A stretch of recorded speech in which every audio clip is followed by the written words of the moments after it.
Hi, my name's Christine, and today I would like to welcome you to my presentation of Mise. Today in our presentation, we will look at some French concepts, those being the idea of cheval and Mise. We will look at some of the prerequisites you need before you can start your Mise, as well as the detailed process and approach to Mise. Finally, we will have a look at a conclusion as well as setting some goals for us to aim towards.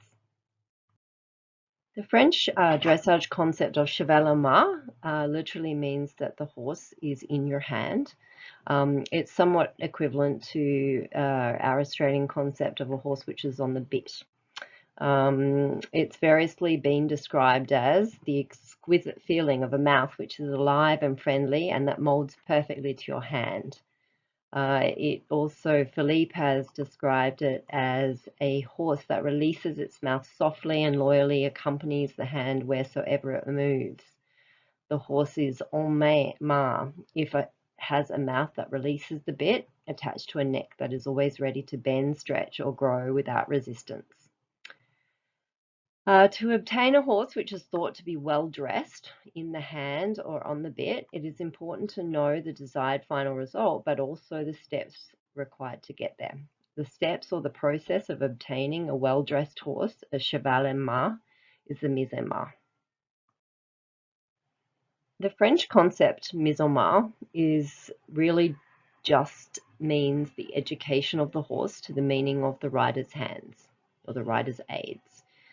It describes the process in which the horse learns to become light to the hand, yield the mouth, and flex at the pole until he is eventually correctly on the bit with a flexed pole and a supple lower jaw. The nose is slightly in front of the vertical and the pole remains the highest point. He can be left on parole in self-carriage to continue with the position until he's asked otherwise. A horse's or art is deemed to be beautiful when the head, the heart, and the hand work together. When looking at mise en main, I think it's important to first have a look at the training scale of our Ecole de Legerete. Within the School of Legerete training chart, the initial Legerete is obtained through the horse understanding the hand and the leg while maintaining relaxation. By methodically teaching the horse the language of the aids, the rider is able to relax, balance, and supple any horse. Key to this is the concept of mise en main, or teaching the horse to come in hand. Philippe argues that bringing the horse into hand, or the mise en main, is by far the most complex and controversial subject in our equestrian art. Like other concepts within the School of Legerete, the mise en main is a search for lightness or legerete, or even you can think of it as availability of the horse, where the lightness to the hand is measured by the proportion of the horse's response to the rider's input. Lagerete described it as the exquisite feeling of a mouth which is alive and friendly and that molds perfectly to your hand. When considering the mise en main and before starting the process of the mise en main, you do need to consider that the rider needs to be one who has an independent seat. They can't be using their hands for balance. Indeed, a hand really needs to belong to the horse. In terms of the prerequisite for the horse, it can't just be a horse that's never been touched. Indeed, they need to have had some basic training. They need to be calm and see that the trainer is a trusted leader rather than someone to fight with. Initial work in the cavesson in hand is really beneficial as the very first steps and the prerequisite to teaching the horse the meaning of the hand and the bit. Again, as a prerequisite to starting the mise en main, it's important to understand some of the basic concepts of the horse and their both physiology and psychology. For horses, a rein tension is a pressure on the mouth, and that pressure on the mouth does lead to a tension and possibly the blocking of the lower jaw. and that then transfers to the remaining muscles in the neck and the back and even into the hind leg. Most horses are able to, in their own way, move their necks in a wide range. They can reach and stretch and bend. They're just looking for a treat over the fence. They have a beautiful neck extension. It's the tension that the hand creates in the horse's mouth, which causes the stiffness or the refusal of the horse to bend to the rein aid.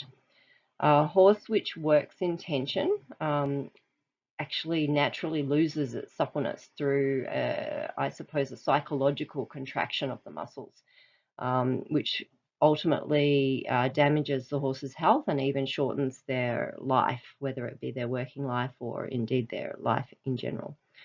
To avoid the rejection of the bit, the hand must educate the mouth of the horse so that it accepts the bit or accepts the foreign body and comes to play with it instead of fearing it and trying to flee or escape from the actions of the bit.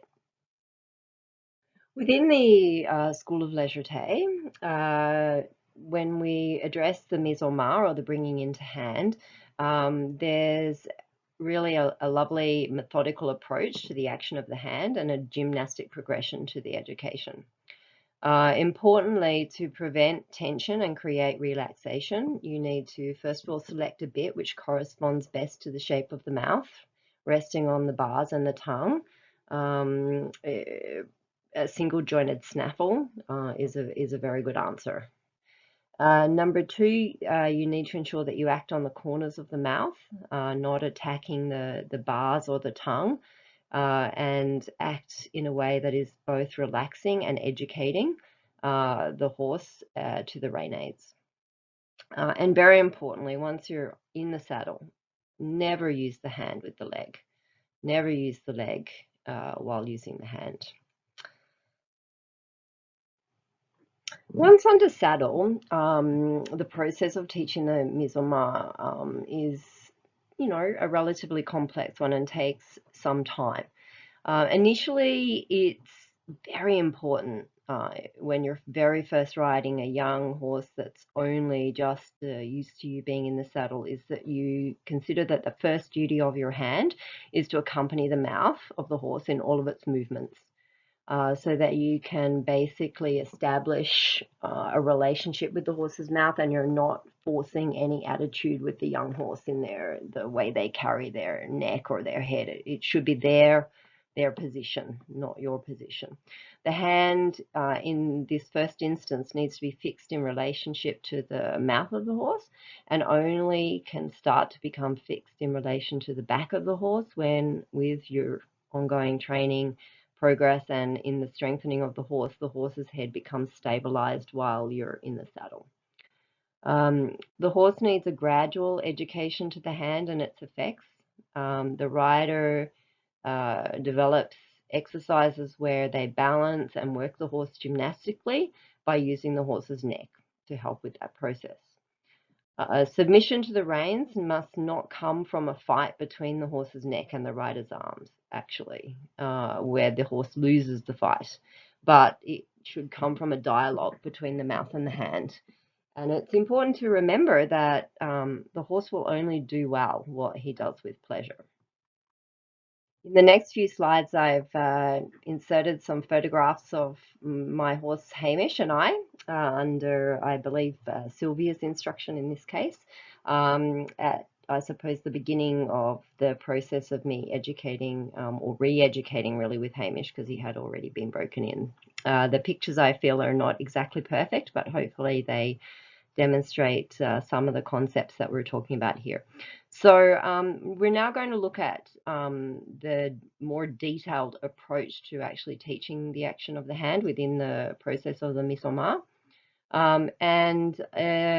There's basically a number of things that need to be understood by each horse. First and foremost is the session de mâchoire, or the relaxation of the jaw. It should also be possible to then ask the horse to raise their neck. It should be possible to ask the horse to laterally flex their neck, both left and right, an even amount. And it should be possible to ask the horse to extend their neck. Indeed, once those things are fully established, then it also should be possible to ask the horse to flex their poll. This education leads to the possibility of the remenere, or being correctly on the bit with a flex poll and a supple lower jaw, with the nose in front of the vertical and the poll remaining the highest point. Within the mise en marche, the first and perhaps most important part of the education is the session de mâchoire, or the relaxation of the jaw. The horse shows acceptance of the hand by softly mobilizing the jaw and relaxing the tongue. This leads to us seeing and feeling the horse licking and chewing on the bit, a very kind of soft feeling in your hand. To teach the horse the aids to relax their jaw, the rider acts upwards towards the ear until the horse opens their mouth, relaxing the jaw and mobilizing the tongue. As soon as this feeling occurs, then you need to relax the pressure and have a soft and, I suppose, accepting hand. Start again as soon as the mouth becomes unrelaxed. By repeating this process, the rider will create a behavior pattern where the horse will quickly release the mouth for longer and with more and more subtle movements of the hand.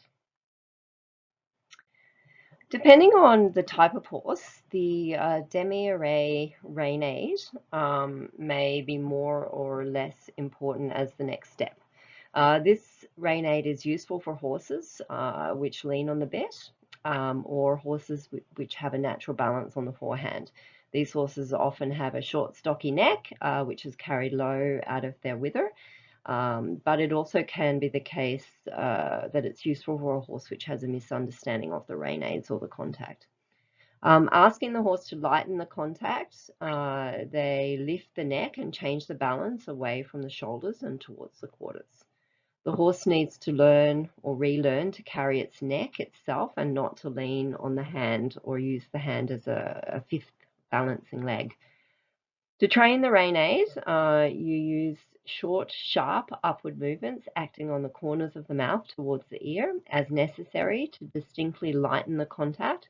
Then maintain a light contact as long as the horse does not try to lean.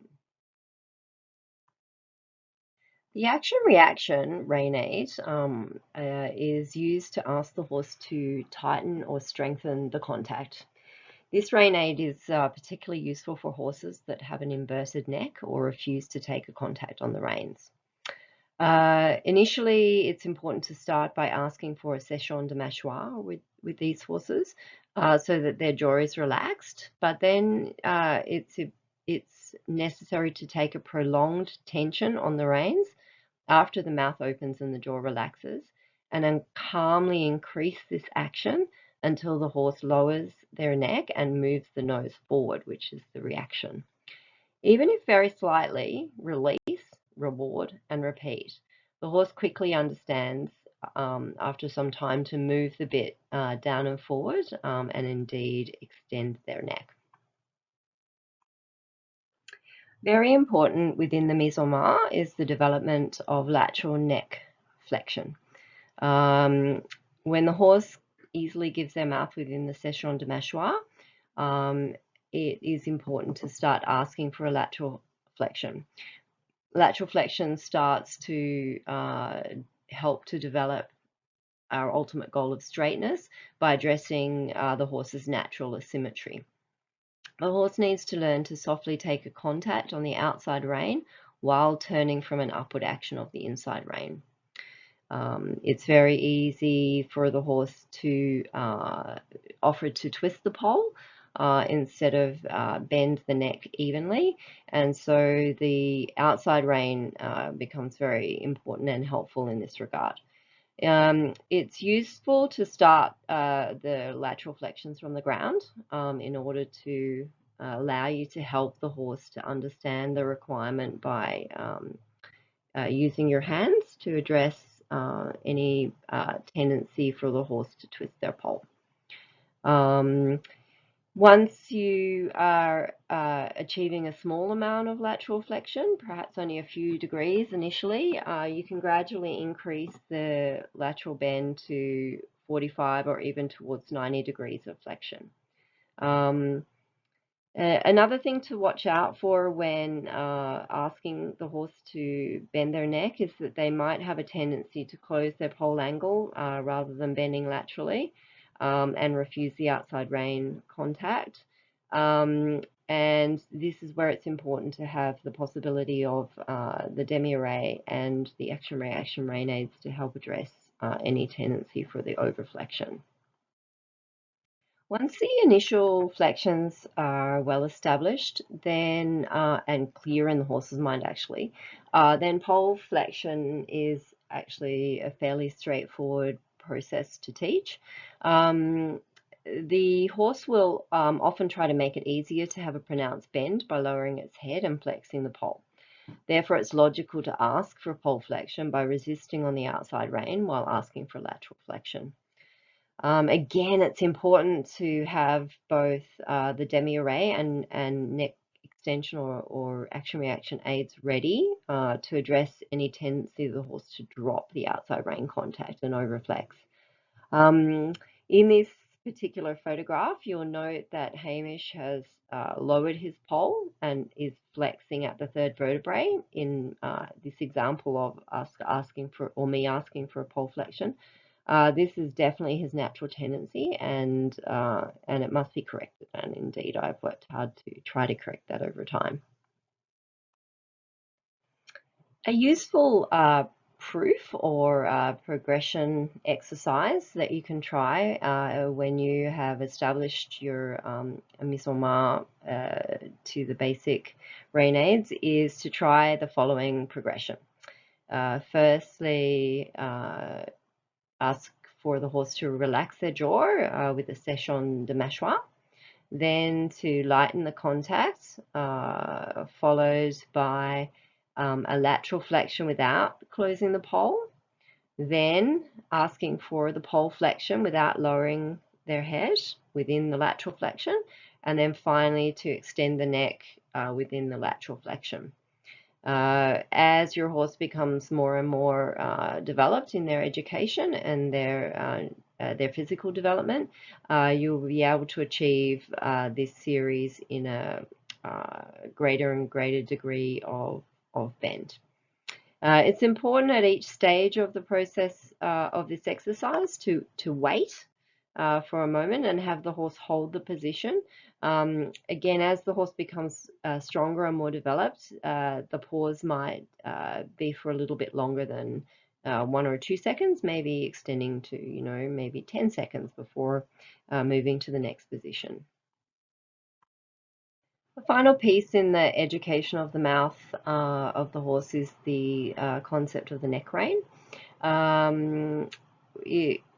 Within Legerete, we assign the balance of the shoulders to the hand, and for any given bend, the horse will more easily weight the outside shoulder. So we use that when we're developing the neck rein, because the horse will more naturally change direction by pushing the neck towards the inside shoulder while bending the neck to the outside. And if we start by using a horse which naturally favors a particular bend, they will spontaneously react to the neck rein as it confirms their natural tendency. But it will be more difficult to teach the opposing side, but still quite possible.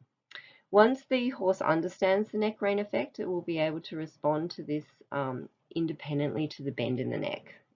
So moving the shoulders will be able to be understood as a response to the opening and closing rein.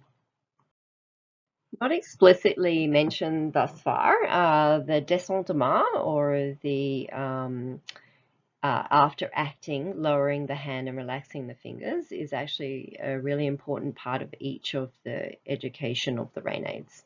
Wherever you have acted on the horse's mouth in an upward fashion, where the fingers have closed on the reins, the hand then needs to release that pressure by lowering to a neutral position, and the fingers need to relax. This relaxation and cessation of such a pressure validates the cooperation of the horse, and the horse will soon learn to maintain its position and balance on the released reins with a light contact and a relaxed jaw. Within the mise en main, the rider's hand has several roles. The hand can act in the following ways. By closing the fingers and slowly raising the hand to get the jaw to release and give the mouth. This can then prolong to ask the horse to tighten the contact in the action-reaction type rein-aid. By slowly raising one single hand for a lateral flexion of the neck. By brief and repeated raising of the hand to transfer the weight to the rear with the demi-array, halt and rein back. By lateral action, moving the neck, moving against the neck with a neck rein, or opening away from the neck as the opening rein to transfer weight from one shoulder to another. Releasing by opening the fingers and coming back to an initial position, and yielding by moving forward towards the mouth or letting the reins become longer. Philippe says that the hand plays its role every time it allows the horse to work with a released mouth and a stable head in descente de marche. Once the basic rein aids have been understood from the ground, then at halt under saddle and walk, then it's possible for the expansion of the role of the hand within all of the paces.